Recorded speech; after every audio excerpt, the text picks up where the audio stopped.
사도 바울은 믿음의 여정을 걸어가는 이들에게 신앙 훈련 혹은 경건 훈련의 중요성을 강조했습니다. 디모데전서 4장 7절 8절 말씀인데요. 우리 화면을 통해서 같이 한번 읽어보도록 하겠습니다.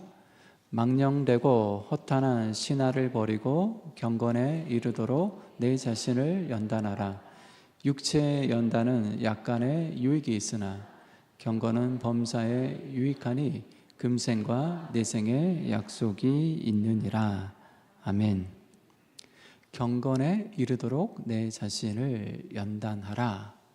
그리고 이 경건은 범사에 유익하고 금생, 이 세상뿐만 아니라 죽음 이후에 저 생애에서도 약속이 있다라고 말씀하고 있습니다.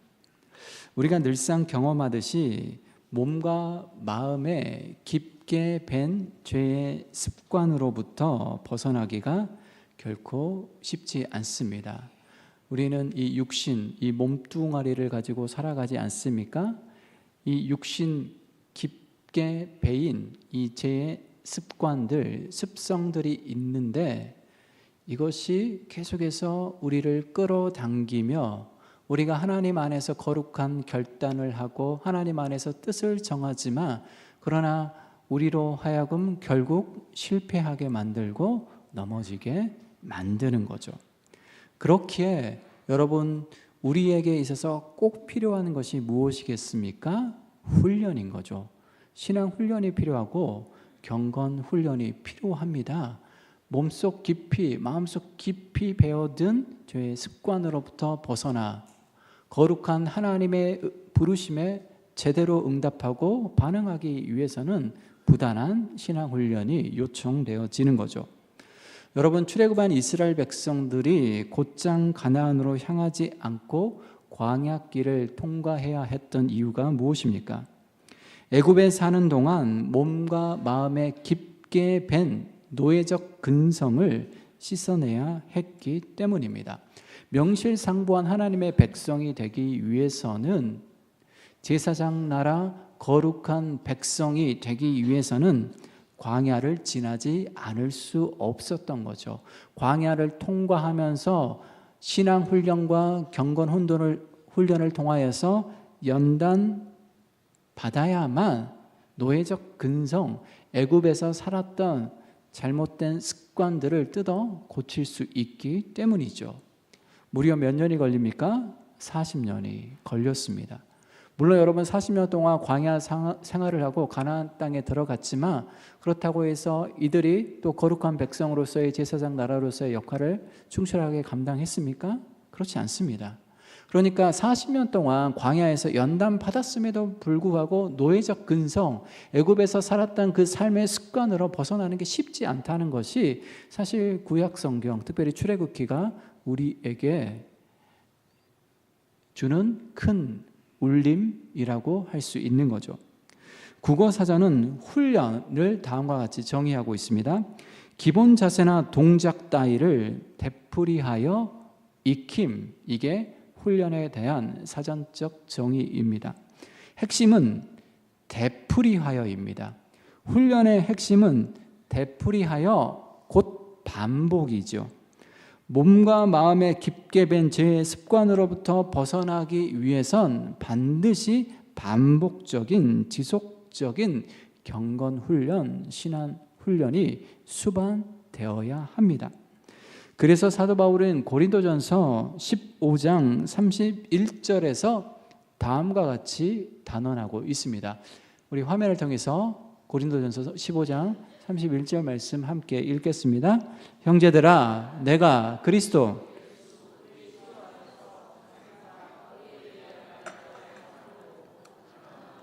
나는 날마다 죽노라. 아멘. 사도 바울의 자랑은 단언컨대 날마다 죽는 것이었습니다. 그는 하루도 빠짐없이 날마다 자신을 죽음에 넘기는 훈련을 했던 사람이죠. 바울은 갈라디아서 5장 24절에서 그것이 구체적으로 무엇인지를 설명해 주고 있는데요. 자, 단언컨대 나는 날마다 죽노라. 그 의미가 무엇인지 갈라디아서 5장 24절이 밝혀주고 있습니다. 화면을 통해서 같이 한번 읽겠습니다. 그리스도 예수의 사람들은 육체와 함께 그 정욕과 탐심을 십자가에 못 박았느니라. 아멘. 그는 날마다 자신의 욕망과 자신의 정욕을 십자가에 못 박았습니다. 누구든지 나를 따라 오려거든 자기 십자가를 지고 자기를 부인하고 나를 따를 것이니라. 예수님의 말씀처럼 그는 날마다 자기를 부인하고 자기 십자가를 지는 삶에 자신의 생을 불태웠던 것이지요.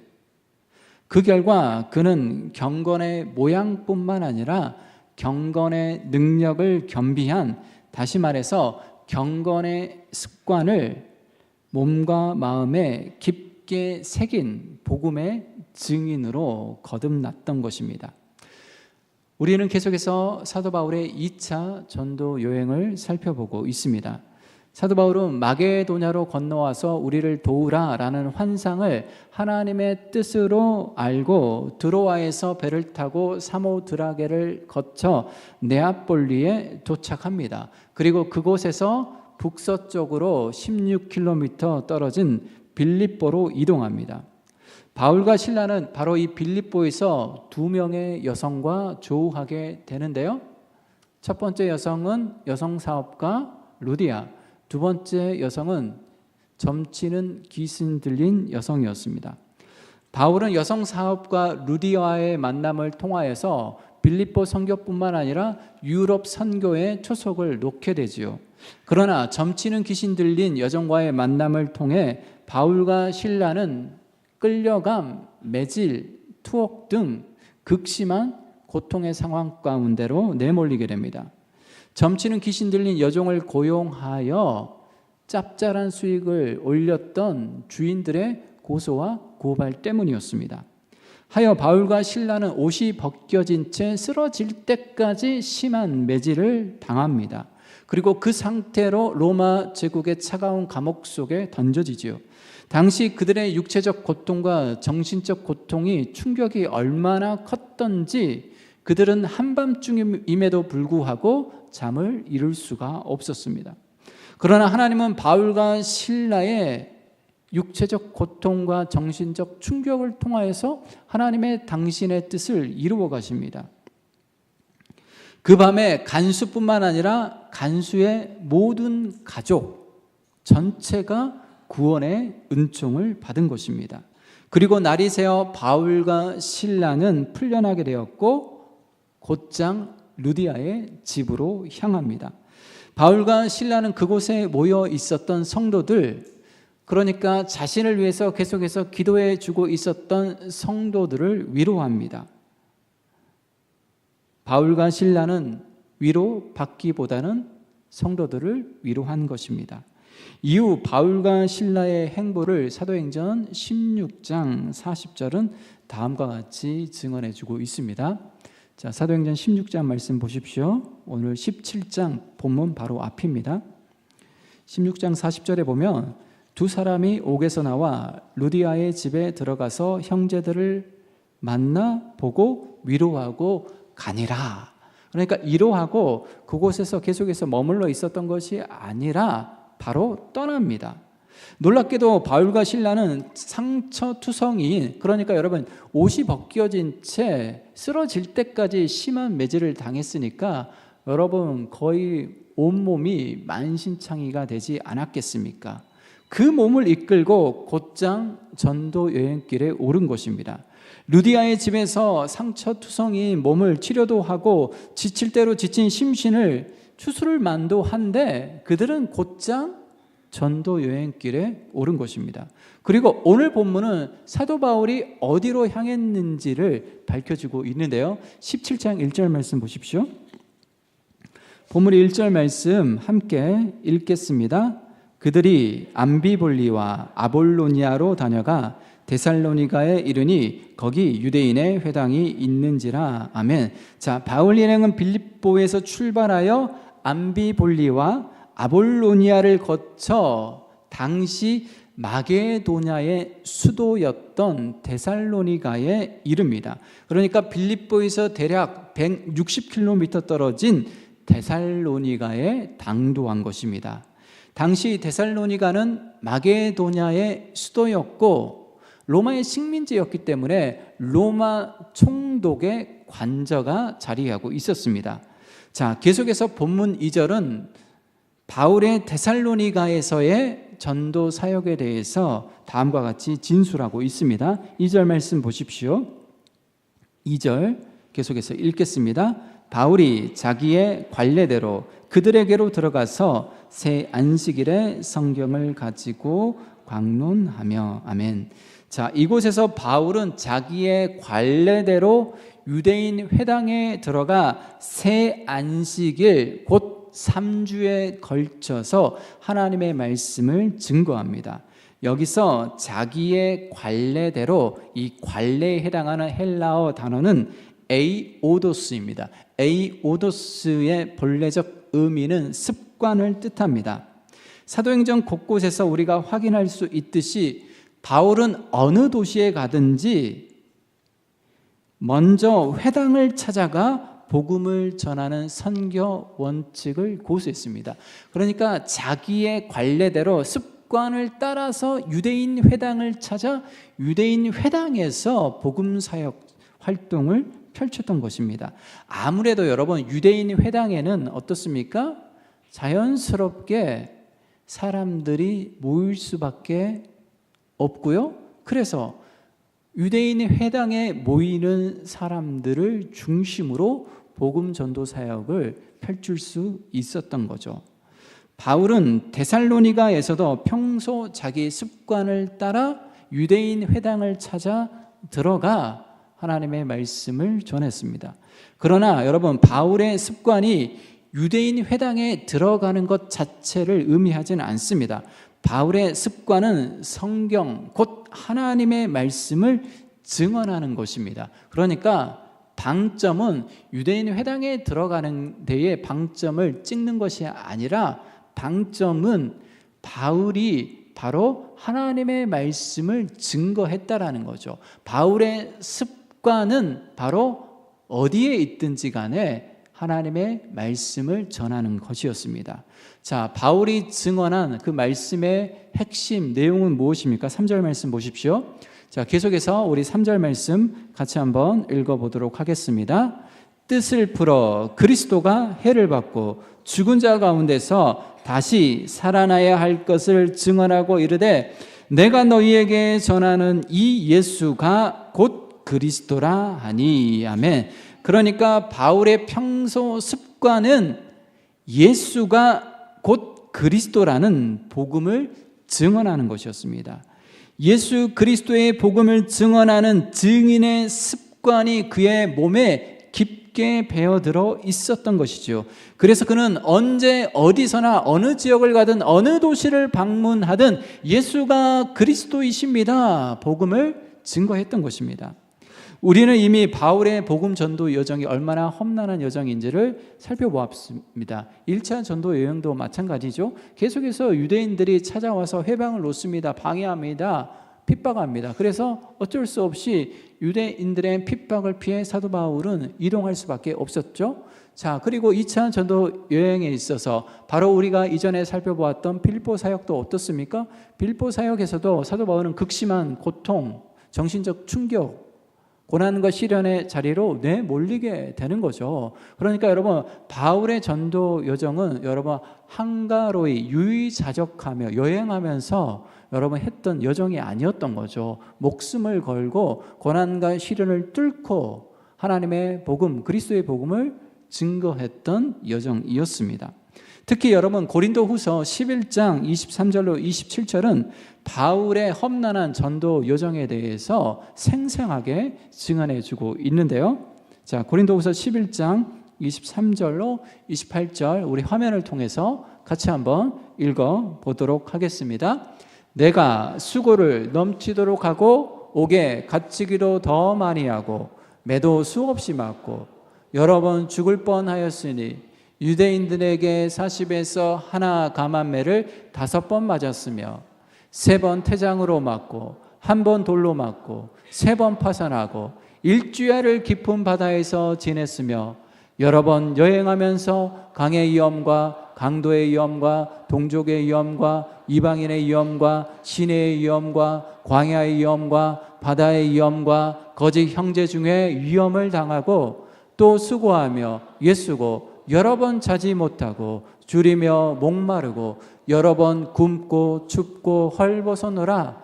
이 외의 일은 고사하고 아직도 날마다 내 속에 눌리는 일이 있었으니 곧 모든 교회를 위하여 염려하는 것이라. 아멘. 여러분, 교회 생활 하다가 신앙생활 하다가 힘드신 분들은 늘 고린도후서 11장 23절로 28절 말씀을 반복해서 읽으시기를 바랍니다. 그러면 교회를 섬기는 게, 교회에서 봉사하는 게 전혀 힘들지 않다라는 것을 여러분들이 경험하게 될 것입니다. 이와 같이 박해와 핍박으로 점철된 험난한 여정 속에서도 바울은 어떠했습니까? 복음 전도 여정을 멈추지 않았습니다. 포기하지 않았습니다.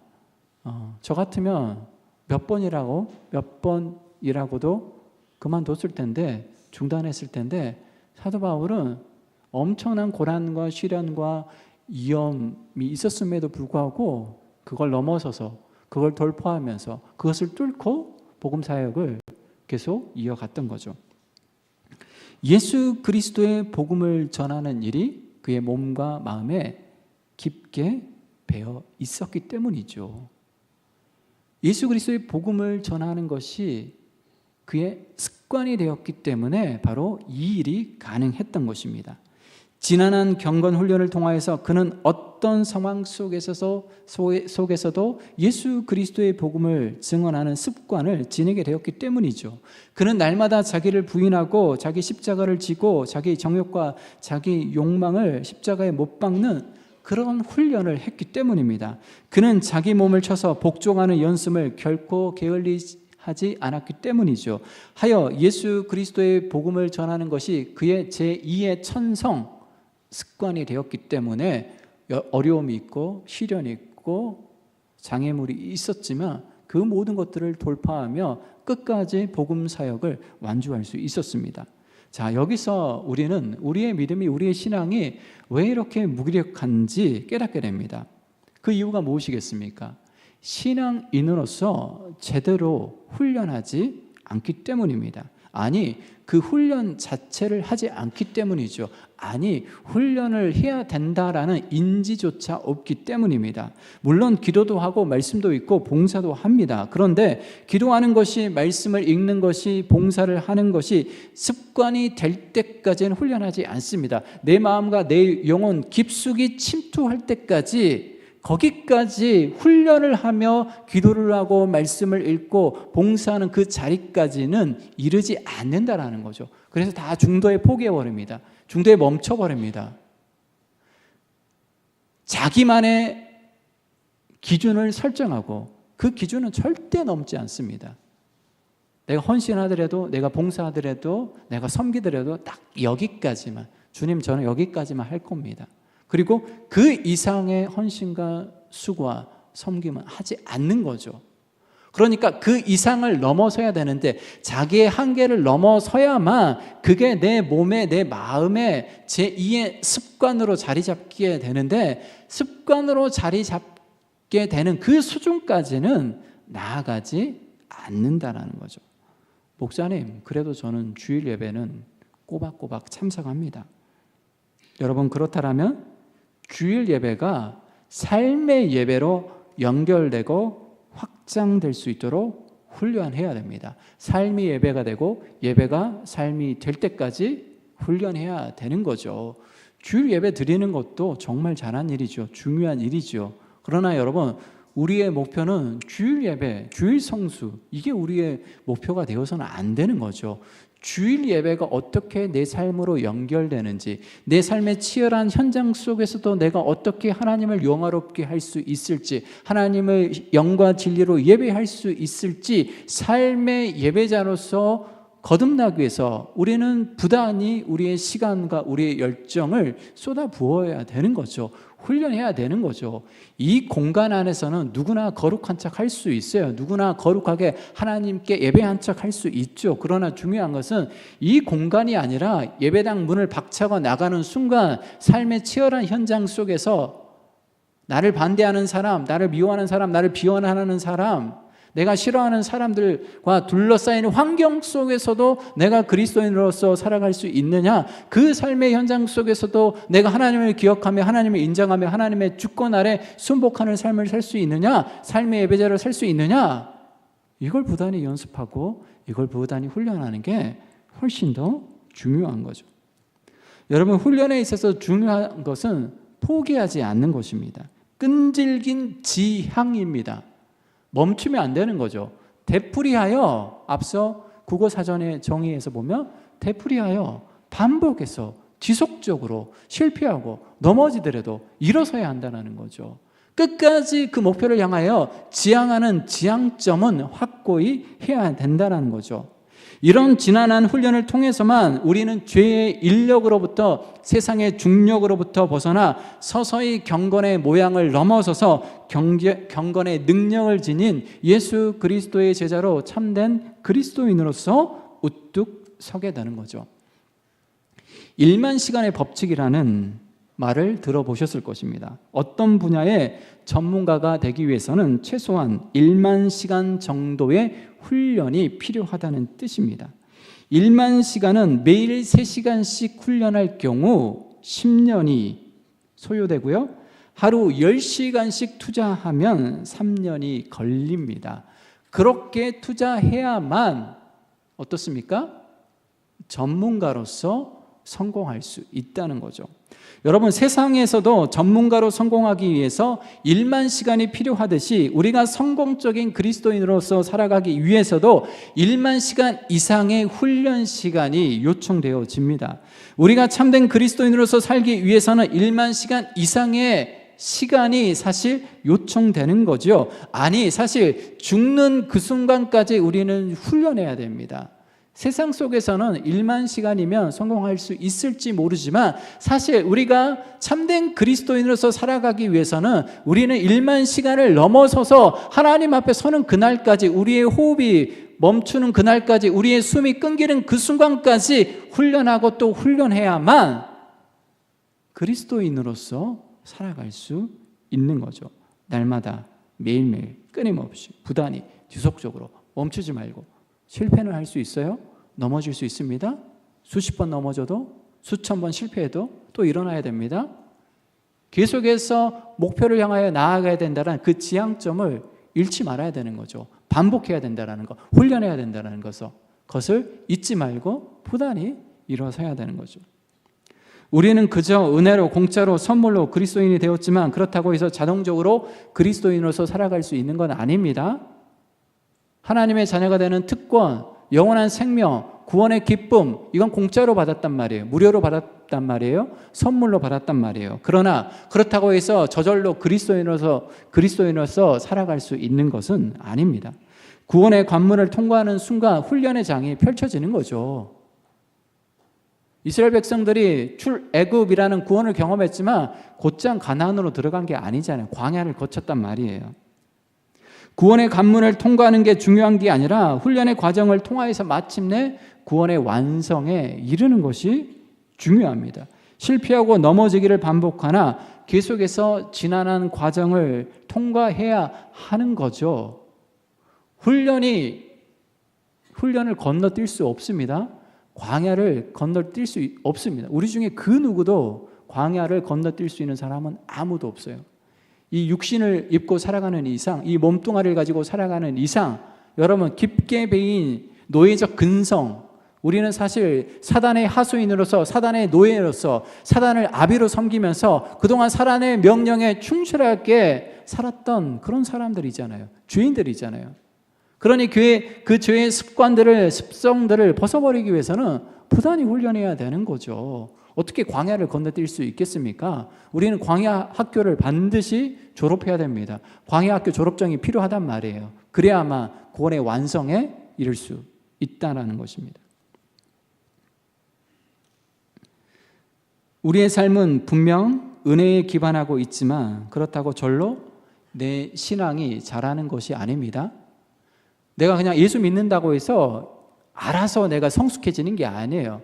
저절로 성령의 열매가 맺히는 게 아니죠. 저절로 말씀을 읽는 즐거움을 경험하는 게 아닙니다. 저절로 기도가 깊어지는 게 아니지요. 저절로 우리의 인격과 성품이 예수님을 닮아가는 것이 아니지요. 끊임없는 훈련, 지속적인 경건 연습을 통해서만 마침내 경건이 습관으로 자리하게 되고 그때 비로소 열매를 맺을 수 있게 되는 것입니다. 여러분, 신앙 훈련에, 경건 훈련에 얼마의 시간을 쏟고 있습니까? 하루에 경건을 위해서 쏟는 시간은 얼마나 됩니까? 일주일에 신앙 훈련을 위해서 여러분들이 투자하는 시간은 얼마나 됩니까? 다시 한번 사도 바울의 말을 들어보십시오. 망령되고 허탄한 신화를 버리고 경건에 이르도록 내 자신을 연단하라. 육체의 연단은 약간의 유익이 있으나 경건은 범사에 유익하니 금생과 내생에 약속이 있느니라. 아멘. 경건에 이르도록 내 자신을 연단해야 돼. 연단한다는 말은 지속적으로 반복적으로 훈련해야 된다는 뜻이 있습니다. 지속적으로 반복적으로 훈련해야 하기 위해서는 어떻게 해야 됩니까? 시간을 투자해야죠. 시간과 열정과 에너지를 과감하게 쏟아 부어야 됩니다. 시간을 투자하지 않고 시간을 쏟지 않고 경건에 이를 수 없습니다. 우리가 시간을 쏟은 만큼, 열정을 쏟은 만큼 우리 자신을 연단할 수 있고 그 지난한 과정을 통과해야만 경건이 내 제2의 천성이 되는 거죠. 습관이 되는 거죠. 습관이 되면 어떻습니까? 어떤 상황 속에서든지 어떤 환경 속에든지 반응할 수 있는 거죠. 기도가 습관이 되면 어떤 형편에 처하든지 기도부터 하게 되는 거죠. 말씀을 읽는 게 습관이 되면 어떻습니까? 바쁘고 분주하지만 그래도 하루의 첫 시간을 말씀을 읽는 것으로 시작할 수 있어요. 습관이 안 되니까 안 되는 거죠. 습관이 안 되니까 몇 번 기도하기를 시도하다가 포기해버리는 거죠. 습관이 될 때까지, 제2의 천성이 될 때까지 실패하고 넘어져도 또 일어나서 다시 거룩한 목표를 향하여 나아갈 때만이 그것이 우리의 몸에, 우리의 마음에 깊게 밴 습관으로 자리할 수 있습니다. 여러분, 육체의 연습은 유익합니다. 여러분들이 다이어트하고 열심히 헬스 트레이너에 의해서 열심히 운동을 하면 건강해져요. 육체의 연습 유익합니다. 그러나 사도 바울은 경건은 범사에 유익하다라고 말씀하고 있습니다. 모든 삶의 영역에서 경건은 유익하다라는 거죠. 우리의 몸도 건강해지고 우리의 마음도 영혼도 건강해지고 우리의 삶도 활기차지고 우리의 모든 삶의 영역이 긍정적 에너지로 가득 넘치게 되고 이 세상뿐만 아니라 저 세상에서까지 죽음 위에까지 내 영혼을 책임져 줄 수 있고 보증해 줄 수 있는 게 경건이라는 거죠. 그러니 지혜자는 마땅히 당연히 이 경건이 삶의 우선순위가 되어야 되고 이 경건을 위해서 시간을 아끼지 않고 투자하게 되는 거죠. 여러분, 하나님께 드리는 시간, 신앙 훈련을 위해서, 경건 훈련을 위해서 드리는 그 시간을 아끼지 마십시오. 인색하게 여러분의 시간을 드리는 걸 인색한 마음으로 해서는 결코 안 됩니다. 하루에 한 장이라도 말씀을 읽고 묵상하십시오. 아침에 첫 시간을 하나님께 드리도록 훈련하십시오. 경건이 우리의 몸에 깊게 배이도록 훈련하고 또 훈련하십시오. 하나님께 드리는 시간, 에너지, 열정을 아끼지 마십시오. 기꺼이 말씀을 읽는데, 기도를 하는데, 예배를 드리는데, 구역 모임 하는데 여러분의 시간을 투자하십시오. 시간을 투자하지 않고 어떻게 여러분들이 그리스도인으로서 성공하기를 바라겠습니까? 세상에서도 그런 방식으로는 성공할 수 없습니다, 여러분. 시간을 부어야 되고 열정을 쏟아 부어야 됩니다. 그리할 때 마침내 경건이 우리 몸에 깊게 배이게 되고 2025년 올 한 해 성공적인 그리스도인으로서 여러분들이 우뚝 서게 될 것입니다. 이것이 오늘 우리에게 주시는 하나님의 메시지입니다. 기도하겠습니다. 주님, 경건이 신앙 훈련이 우리 몸에 깊게 배일 수 있도록 도와주시고 경건이 제2의 천성이 되고 습관이 되어서 어떤 환경에서든지 어떤 상황에서든지 하나님을 예배하며 하나님께 기도하며 하나님을 신뢰하는 참된 그리스도인 되게 하게 하여 주옵소서. 거룩하신 예수님의 이름으로 기도드리옵나이다. 아멘.